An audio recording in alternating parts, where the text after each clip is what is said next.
we're sitting here now with Carina, and she's going to share with us her first-hand account of the raid night at Occupy Los Angeles last Tuesday. What happened, Carina?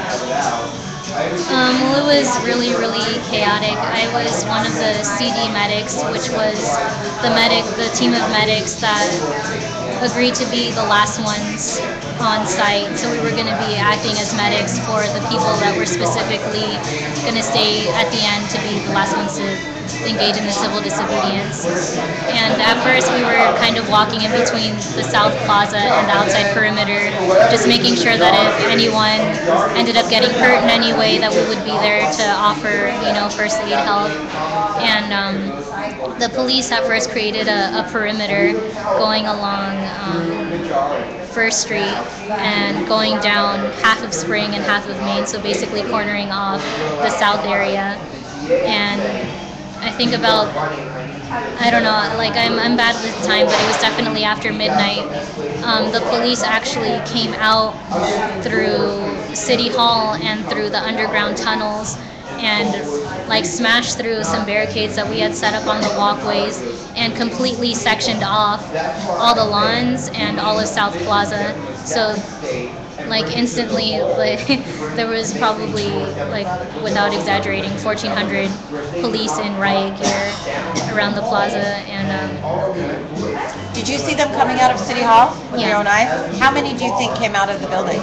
a couple hundred. Yeah. All at once, just like running out those double doors? They came in. They came out really, really quick, and like even thinking about it now, like I'm getting a little shaky. But it was really disorienting, and I think they did that on purpose, coming out really quickly to disorient people. And when we saw that a group of us, the CD medics, and that's what we agreed to do, we immediately went into South Plaza, and we were there. And the police had us cornered off for 2 or 3 minutes, and then after that, that's when they gave the order to disperse, which I thought was kind of strange to give the order to disperse after they had taken such a paramilitary tactic to come in and separate us.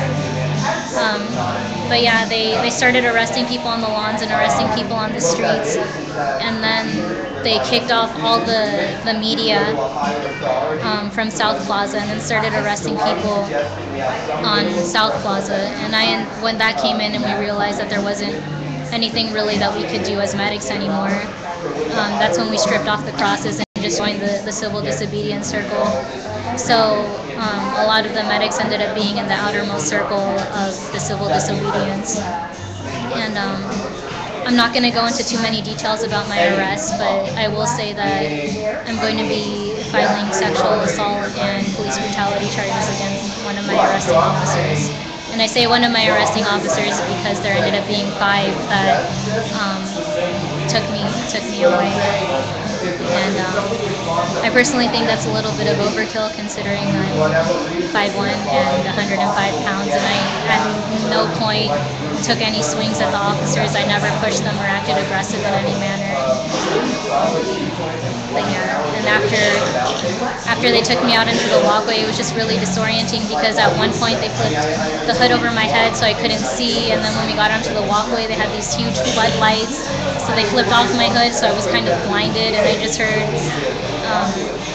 a bunch of people screaming. Like, a lot of what I heard is the police continually yelling, "Stop resisting arrest," and every single person that they were saying that to ended up yelling in return, "I'm not resisting, where do you want my hands, where do you want my arms?" And the police just said, "Stop resisting, and put them into even deeper double arm bars, basically. And again, I don't really understand why they thought that was necessary, considering that once people got out of the civil disobedience circle, they were completely compliant with police. But yeah. How long were you in jail? I think I was in there a day and a half or 2 days. Were you charged? I think the only thing that they ended up charging me with was failure to disperse in the end. Like, I was originally threatened with having a couple other charges put on, but because of the way my arrest went down, and because at the end, I specifically stated that I didn't feel comfortable with any male officers touching me, and that if they needed to move me to go get a female officer, and that I was compliant, I just needed a female officer to handle me. One of the officers went along with that and got me a female officer, and I think that's why some of the charges were dropped. But yeah, failure to disperse is the only thing that I was officially charged with. Okay. Thank you for sharing your experience with us, and thank you for standing up for what you believe in.